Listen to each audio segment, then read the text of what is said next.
Alors, on vient de parler justement. Well, we have just spoken about the complexity of the definition itself of a living area. Monsieur Duplessis was very direct. So employment is only part of that concept of a living area.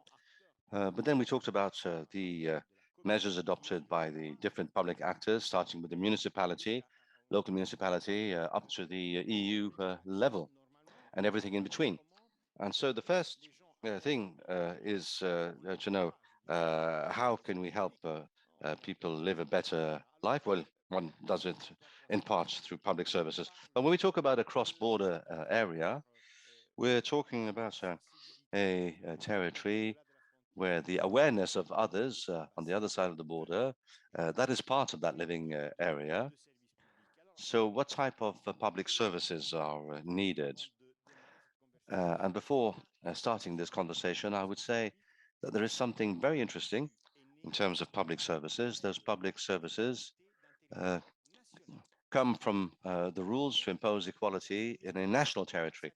But we're talking about public services that need to satisfy the needs of a community that is astride a border in this particular case. So it might appear to be contradictory. How do you conceive a public service for those two populations, one that is cross-border and the other that isn't within the same country? So that is a problem. How do you solve this dilemma? Well, Mr. Bettoni, the concept of public service in France, I would say, is quite wide. As you were saying, public services need to be services of quality, well shared out and accessible to everyone.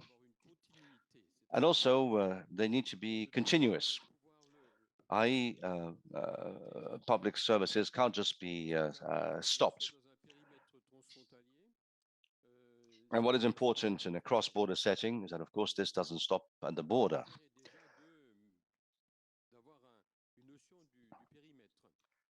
So this is why it's interesting to know exactly what area we are talking about. I'm the vice president of a department representing 1 million inhabitants that has a border with Luxembourg, which is a state, as well as two Länder, federal states in Germany.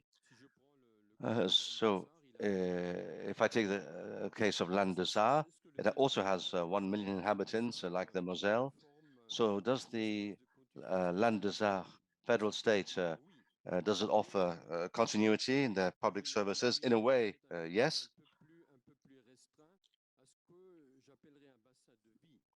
But I would limit this to what I would call a living area. We've talked about different areas, employment areas and so on. I'm talking about a living area, and a living area, in my opinion, is an area that you need to be able to understand fully as a living area where you may benefit from these public services, where you benefit from health, public services, go shopping, etc. So the Euro district Saar-Moselle, I think, would be a sustainable living area. And this has 600,000 inhabitants, astride with the Dosch-Watz commune, so a French department and a German federal state. And in Saarbrücken, there are 350,000 Germans and 250,000 French people around Forbach and Sarreguemines, essentially. So that's as far as the perimeter is concerned, or the surface area we're talking about. And then in terms of public services proper, well, I would say that we are at the heart of today's topic, because in fact, many of us here are representatives of institutions, public or private bodies. So our responsibility, in fact, certainly in the public sector, is to provide those public services. So I don't know if you wish me to draw up a list of cross-border public services made available through the Moselle and the Saar? Well, I imagine that the initial public services, of course, what interests us is mobility because people commute between both sides. So transport perhaps is the most or the first topic, and I think you have particularly interesting cases in this respect. Well, certainly between the Moselle and the Saar, between Forbach and Saarbrück, to be more specific, there are no mountains nor major rivers. In fact, you can't even see the border. During the pandemic, of course, a border was imposed, but otherwise there is no border. So traditionally, you were able to cross the border without realizing you just crossed the border. And I would say that in those areas, as the one that I represent here, there's been a tradition of bilingualism because we have a dialect, a common dialect. And so there are no barriers, and you don't notice that you're walking across the border. Having said that, we need mobility tools. And so to facilitate the lives of our inhabitants, we've set up bus lines from Saarbrück over 30 kilometers, transporting up to 80,000 people a year. The Saarbrück, so on the German side of the border, tram has been extended to Sarreguemines in France. And it has the advantage of being both a tram and a rail line. It's a tram train, in fact, that works very well.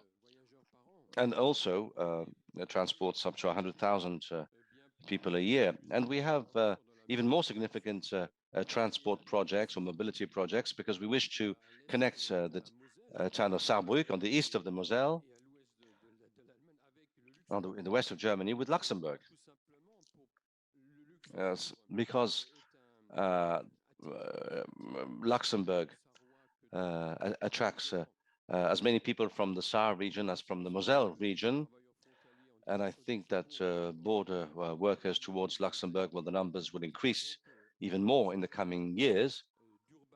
So one of the stakes in terms of town planning, or for society as a whole, for towns like Saarbrücken or Forbach or Sarreguemines, is to enable people to go work in Luxembourg, yes, of course, but to be able to carry on working where they live. So it's not about losing our inhabitants so they can go and work elsewhere. No, they'd work in another country, but they would carry on to live in our region. So that's the priority for our population. And certainly for the last 2 years, the main concern of our population has been health. In many departments, we have real medical deserts. In Moselle, we can't say, of course, that we can go that far by saying that we are in a desert from a health point of view. But certainly we realize that doctors are getting somewhat older. They're on average my age, so they're close to retiring.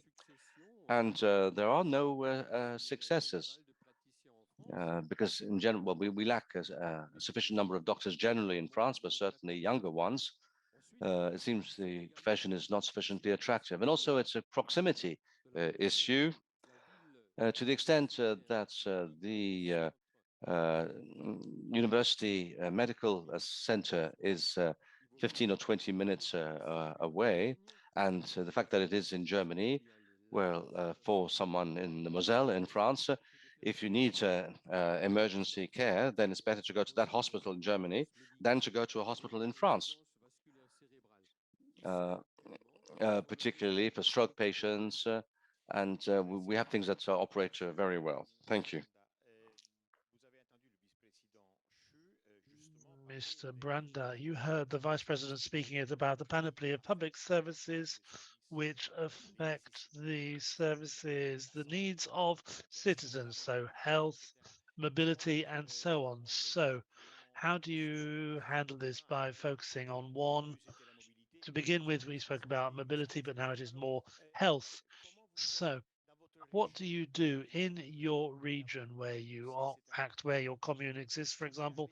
How do you seek to consider the concept itself of this aspect of general interest? And how do you experience the necessity on both sides of the border. How do you organize this? Thank you. I'll speak in English. Well, in your first question, you said that the services are governed by national law. And we as regional local authorities, as mayors or presidents of the regions, are responsible for the provision of the services. But the truth is that sometimes you cannot do it effectively because, for example, you don't have enough inhabitants for that. I'll just give you one example. There are two towns close to each other on the border between Germany and Czech Republic, and none of them has enough inhabitants to have its own wastewater cleaning station. So there is a common sewage that goes across the border, and there is one station that, if financed together, it pays out. Another, for example, area in which we cooperate is transport, public transport. Since I come from a region that has 3 countries, we have, for example, a train line that starts in the Czech Republic, then goes through the Polish territory to Germany, through Germany back to the Czech Republic. So the regional authorities used one international tender, and there is one operator of the line tendered together, and all the regions finance it actually together. As for the public transport, we go even further. We have one common ticket that you can use and travel in all 3 countries with this ticket. And it's basically very simple, just based on the recognition of this ticket by all the operators, even the city transport, trains, buses, etc. And of course, this gives you another chance to go to the field of tourism, because if you have tourists already on one side, they can go in one day and visit 3 countries. So there are things like that. There are services or areas where it's necessary to cooperate. It doesn't make sense to do it only on one side. Another example is, for example, crisis management. I come from a region, Najseně-Sanisa, which is the name of the river in 3 languages, that starts in the Czech Republic, goes 30 kilometers to the border, and then forms the border between Poland and Germany. And it starts in the mountains. So whenever there is a rain, the floods start in the Czech Republic, but it's just a matter of minutes that it comes to the other 2 countries. So it doesn't make sense to have uncoordinated efforts in crisis management. So now we have, for example, a common information system that gives information in real time with the flood scenarios, automatic online tool to actually request help from the other side of the border, from firemen or ambulances, etc. So these are just a few areas to name, but I think it presents well the principles that for us as the authorities responsible for services, sometimes it's more convenient to do it cross-border, or the service would not be for the citizens provided at all. Donc, more convenient. C'est plus intéressant, effectivement, et l'idée même de voir. Very interesting, and the idea of participating, of seeing companies working across the different countries. You've spoken about shared tickets for public transport, for example. The mayor in Dunkirk, for example, offered free transport, which avoids the problem of tickets. Mr. Delhuvenne, in the Metropole de Lille, how do public services act in your area? We understand, we've heard now from the Vice President Schuh and with Mr. Branda. So how are public services different compared to the first needs that you see? To answer quickly, in your case, in your metropolitan area, what sort of public services as a border area, which services not provided by the state 1 or by state 2? How do you act as a cross-border area? How was that important to you? So in our context, for our area, this is a few along the French border, French-Belgian border. The idea was to have information on some public services during the COVID crisis, for example. What we developed was an information sheet translated into French and Dutch of the different measures taken on the Belgian side, the Wallonia side, and the Flemish area. This was to go beyond the various public service offerings which were made available, and we worked with diplomatic services on both sides of the border, which enabled us to have an updated version after each security meeting in France or Belgium, which enabled us to have something which was important to give the most up-to-date information from the various services who were struck or not by the measures by COVID in terms of health questions, in terms of crossing borders, noting that we saw a lot of situations along the border where there were not necessarily answers, and public services try to answer, to give the right information, and above all to share information and demands for information to the appropriate department.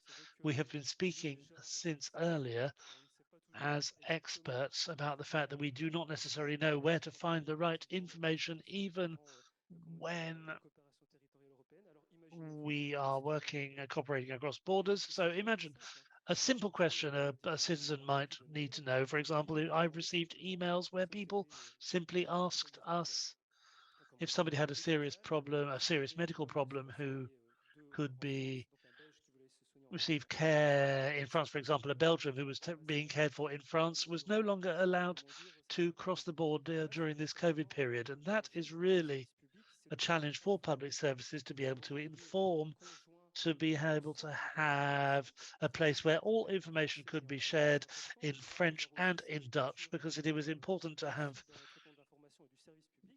this information handled by public services and also to escalate information. We spoke about lobbies earlier. It is important to escalate this to the right level to then get the right information back, because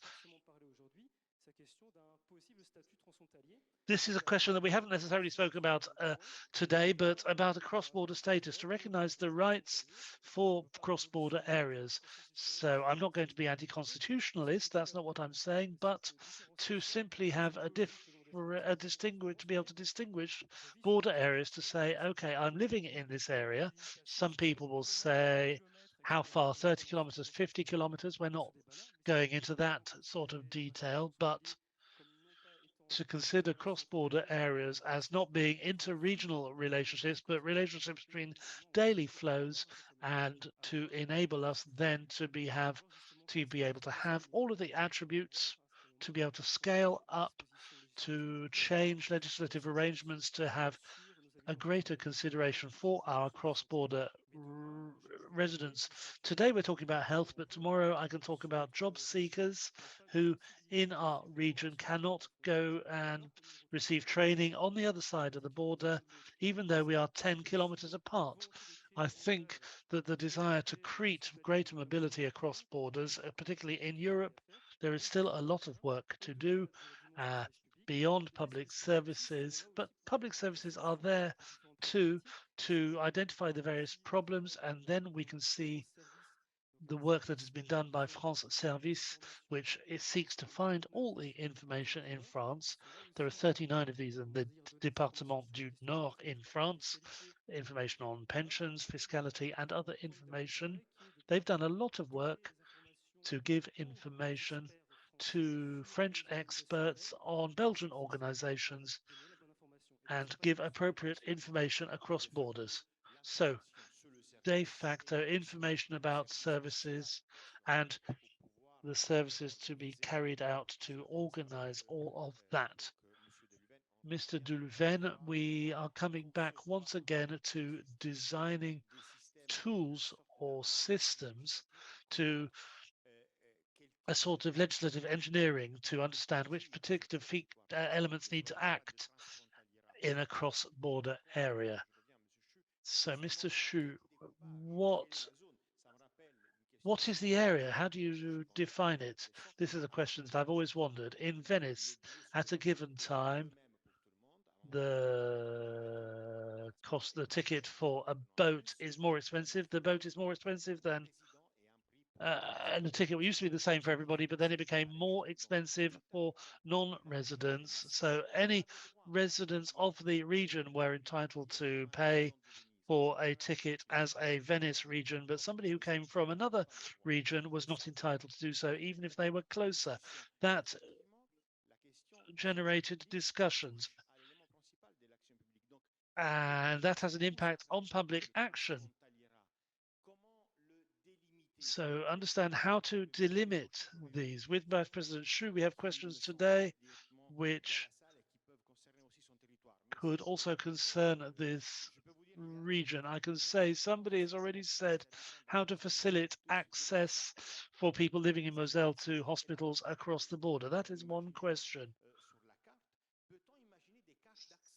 So could we imagine cards for access to public service for residents in these cross-border areas? So like the Carta Venezia, as we called it, which we used to buy boats. And for Mr. Schuh again, how can you explain behaviors, anti-French behavior during COVID in Germany? In fact, we were anti everybody. We said in 1 hour we destroyed many years of work. So I'll leave you to answer this. So it involves understanding which area could be covered by specific features. That comes back to the question from the person in the room who asked it. Access to hospitals for people from Saar and Moselle, or so access to hospitals across both sides of the border. We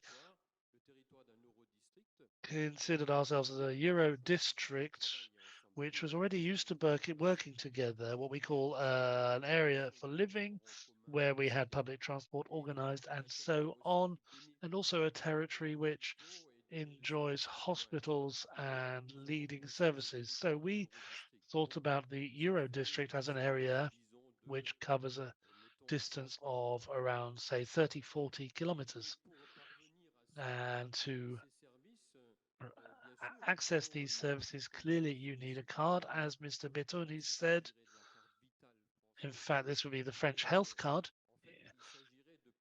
but this would enable, in a corridor between France and Germany, a corridor of about 30, 40 kilometers, would enable each German or French resident to access care, in the best cases, hospital care, to follow up care, planned care, non-planned care, to be able to go to the optician, like you would go to other services. We have double French and German health insurance, which is experimental, which could be supported for, paid for, or reimbursed by the European Union. And the idea underpinning this, that there would be no excess costs, I think it would all balance out quite naturally. What care are we talking about? We're talking about emergency care, first of all. If you have a heart attack, for example, you need to be 15 minutes rather than an hour and a half in the hospital, because you have more chance of survival when you are receive care quickly. So then when you are treated quickly, sometimes you simply need to have more specialists to hand, which is the case, for example, I don't know how it happens in your area, and sometimes for an optician in some places you need to wait for 6 months, whereas in others you simply need to wait 3 weeks. Don't forget that we are all entitled to move for health services, but it's complicated. We need to be reimbursed. We don't know what is covered, what isn't covered today, but the aim here is to go further and make this opportunity as easy as going to a supermarket or changing a shirt. But here it implies changing a machine, and in a cross-border area as a laboratory. Yes, yes, we could talk about it as a laboratory. In public transport, for example, you can load your ticket onto your phone and then you can move around within a cross-border area, moving from a bus to a tram to, I don't know what other means of transport, and then that for the same price. These are public services which are expected by inhabitants, amongst the young in particular. In other words, I just get into a bus in France. I don't know. I would get on a bus in my region. I would stop in Saarbrücken, where I would get on a tram to go to the university in Saarbrücken with the same subscription. It makes it easy, and this can be done thanks to experimentation supported by the European Union. And what the challenge then is the sustainability of these services. According to European Union finance, what about operating losses, for example, of these public services? How to support them at long term, how to share them across two departments or across other sides of the border.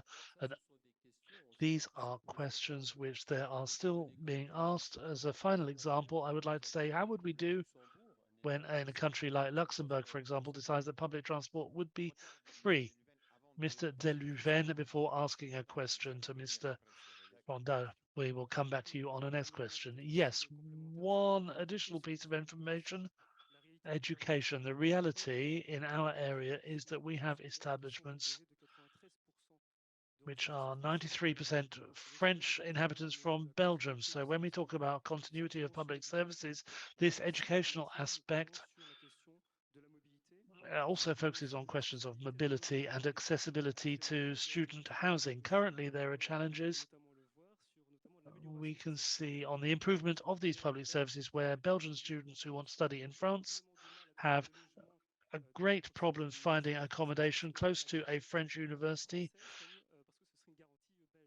because it would be a Belgian guarantor, even if it's the same currency. So this is a challenge, and there is a good collaboration between the universities, which enables public services intended for young students and future graduates to identify and answer student questions, because even in Lille-Métropole, you have towns which are more than 30% French French students. So we need to understand how a mayor across the border will act for their students crossing the borders, to understand that it is much easier, for example, to travel to Lille, for example, and how can we develop a cross-border reflex in terms of providing public services for education. And it is true that this is a major question across our metropole, to identify these links and these services. That is what I wanted to come back to, respond to what has already been said. For Mr. Branda, I have a question. You worked on an inventory across border regions on public services. Could you tell us a little bit more about that? Have you identified specific practices? Sorry, I hear every other word here in the impression. You ask about the You work in the study on European cross-border. Okay. Okay. Yes, actually, it was first in 2018 that ESPON had the first targeted analysis and decided to actually shed some light on this topic. So there was the first inventory of cross-border public services in Europe, plus several case studies. It was very interesting. For the first time, we tried to come with some definition of cross-border public services. There was over 500 of them identified. But in our opinion, as the COR, we ask for a more systematic way and even further monitoring. And now there is another project, Cross-Border Public Services 2.0, that is ending. Actually, last week in Vasa, it was a final event, and it was presented also, financed by ESPON, carried out by Special Foresight. And it goes much more into detail now. It's over 1,500 services identified in European border regions. with map or interactive. So there is a great progress in monitoring and understanding what these services are and how they come to life. But maybe just to come back to the questions of healthcare and education and the limits, I think it depends on the competencies. Because usually the cross-border cooperation is taking place on the local or regional level, of the subnational. And when you work in the areas where the regions or municipalities have the competencies, it's just a matter of communicating with your partners across the border and find a solution. But when you go into competencies that are national, like healthcare, and out of your control, then you encounter obstacles. Because the national legislation does not automatically take into account cross-border provision of these services. And this is where, for example, the ECBM proposal that we talked about earlier, some mechanism to resolve these obstacles comes in place, and it could be very useful because many services have this as a number one hindrance, that you just don't have the legal framework. Just to give you an example, you need an intergovernmental agreement between two countries for the ambulances to actually cross the border and provide help or rescue someone on the other side. And just to give you an example, between Czech Republic and Poland, we have this agreement in the case of special disaster situations. So if there is a big disaster, then everything is covered. But for the normal everyday life, just to give an example, there is a Polish skier on the Czech slope that breaks his leg. The ambulance is there from the Czech Republic, but it has to bring him to the Czech hospital and not across the border to the Polish hospital where he knows the language, knows the doctors and everything. So for these situations, you need an additional agreement how this will be resolved. What if the ambulance breaks something and does some damage or things like this? And this takes for ages for the states to negotiate because it is, frankly speaking, a marginal thing for them and too complicated. But this is exactly what the inhabitants of the border areas expect. They say, well, we've been in the EU for so many years, why are not these simple things already taken care of? So I think this is a great way that we should push to actually get rid of these obstacles and make these services possible. Et effectivement, donc on se retrouve toujours dans une situation où la So we're back in a situation where the difficulty is one where a state acts and makes it possible to set up local intelligence and inter-service intelligence, and this while retaining the specific features of one state compared to another. But how do you work? Is it difficult to put in place services across borders which fall under the tutel of the state compared to what happens at local areas? How do you work on this? So it is important to consider the question of public services, but I have comments which lead us to understand how much for populations across borders, public services are the most visible part of this cross-border solidarity. They say to us, how could we instantly stop cross-border public services instantly when COVID arrived? How can we ask states to go and work with another state to receive these cross-border projects, make them visible, make them feasible? If then we cut off the line as soon as there is a problem, that kills the question of this concept. So I'm making a link between both roundtables, in fact. Yes, it may appear complex.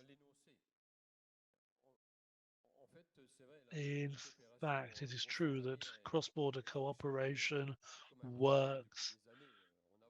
has worked for many years. We one step forward, one step back, two steps forward, one step back, as we have heard from previous speakers. It is a long-term work which nobody wants to go back. Clearly, there was the pandemic, but we know too that in terms of France and Germany, the virus perhaps was quicker in France than Germany, but in any case, the ministries of the interior decided that Moselle, for example, was declared a variant territory, so we will impose tests prior to entry. So the borders weren't closed, but it was experienced like that. People who were going to work every day in Germany who no longer could. So that could have been considered as a constraint, and public transport was closed from one day to the next by Germany. So in terms of reorganization too, lots of people who didn't have cars were used to taking the buses or the trams. So it was a bad experience. I've lived in this area for 27 years, and one day I was called and I was told there's a barrier. That's not possible. It wasn't an iron curtain, but people were no longer used to having barriers, and they felt it as an aggression. And then there was the local reaction to this closure by the Ministry of the Interior, who said that he was based a lot on the declarations of the Medical Institute. The various departments had to face up from one day to the next these problems of tests. And we managed within a period of 4 days to set up a test center, a German-French test center on the border, which could test people from 6 a.m. to 10 p.m. from Monday to Sunday. In other words, 7 days a week. Today, we have more than 400,000 people who have been tested free of charge there with an antigenic test with a QR code which could be read within 20 minutes, which meant that they could go to work, could go to shops, and so on. Of course, we could have said it would have been better to have a harmonization with no need for tests, no test centers, but I wanted to point out that the local response across the border was there. The response was there. Because otherwise we may have taken what we could have taken 1 month to do, and other times we managed to do in a couple of days with a system of permits. And Mrs. Merkel reacted quickly to say that it worked very quickly. So it is true that in the spirit of the inhabitants of the region, Germans living in Moselle found it as annoying, these constraints as annoying as French people living in Moselle. In an area like ours, there are French people who live in Germany, Germans who live in France, and they were all annoyed by this particular situation. So we said, never again.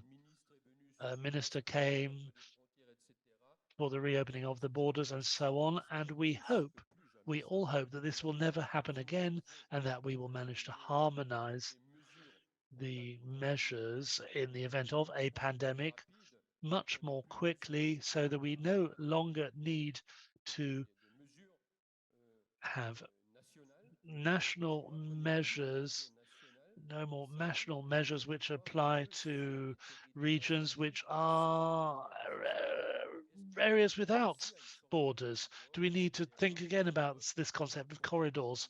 Well, why not? I don't know. Maybe I could join what we have already heard, but we don't want to go through that again. So it's true that the effect is disastrous. I heard Mr. Lambert speak about this. Yes, maybe we lost years of work there, indeed. We did not lose years of work there, but that's the perception which changed. Of course, we say, okay, we've gone back to the start, and it's useless, and it's a shame for generations. Mr. Lambert spoke about 3 generations. Yes, of course, 3 to 4 generations of people who have lived cross-border integration with a European consensus. And of course, we are expecting for much more when we look at what is happening across our territories. France and Germany created the Cross-Border Cooperation Committee, and that was through the treaty in Aix-la-Chapelle. This is progress. It's important, it's significant progress, because it is a place where local representatives like me operate, as well as parliamentarians who are there too, to change laws, and representatives of states as well. And we are expecting a lot from this Cross-Border Cooperation Committee, and I know that they too were moved by this pandemic situation. So traditionally, I am an optimist, but despite everything, this pandemic had negative impact on our fellow citizens, but it also had a positive effect in the strengthening of the spirit of solidarity between us. And I often say, yes, Moselle representatives and Saar representatives are much more united following this challenge. And it's not the virus which is going to divide us. Yeah, I would like to actually react to this, because the original question was, why should we invest in developing cross-border public services, which is a demanding and lengthy process that can be destroyed by closing the borders? I see we should focus on not closing the borders ever again. This was, I think, a mistake that we should not repeat. It did not help any country to isolate. Karl-Heinz described it as a natural reaction, almost reflex of the member states to close down the borders. But in these kind of situations, you actually have to do the opposite. You have to pool resources together, use common forces to combat the common pandemic. We had situations in the Czech Republic where we had help offered by the German hospitals just across the border, and we transferred the Czech patients across the whole country for 4, 5, 6 hours, just because the national government thought it's a question of principle that we have to handle it ourselves. So this kind of thinking does not belong to the 21st century, I think. C'est très intéressant de savoir, comme tout le monde justement demande ça, plus jamais ça, plus jamais ça. Well, you're all saying this should never happen again, and indeed, what you've just said reflects the difficulty. And to close this discussion, we have a question from Mr. Frey that says, is there any cross-border region that has learned the lessons of the pandemic in order to draw lessons for the future? So both of you, in fact, have perhaps answered this, but Mr. Delhuvenne, perhaps you could intervene. Yes, well, we've established the possibility of ensuring that mayors and local authorities can link up with the national administration, and we meet 2 or 3 times a year, meetings to talk about the problems that cross-border mayors or local authorities have, and the idea is to try and anticipate what needs to be done. So we encourage these proximity meetings with regional representatives and state representatives, and in particular with the prefecture of the Nord departments. And it's a good way to try and anticipate any crisis, because here we're talking about the COVID crisis, but another crisis might be managing waste, town planning, blocked roads or ambulances that were mentioned earlier, emergency services, and all these meetings are organized in order to be able to anticipate crises in particular, and to ensure that these things will never happen again. So this is what we've established, these regular meetings between local mayors and national representatives. Well, yeah, indeed, political action needs to be visible, and particularly in these cross-borders area. Well, we've now concluded this round table. I would like you to applaud our 3 guests. Thank you very much for taking part.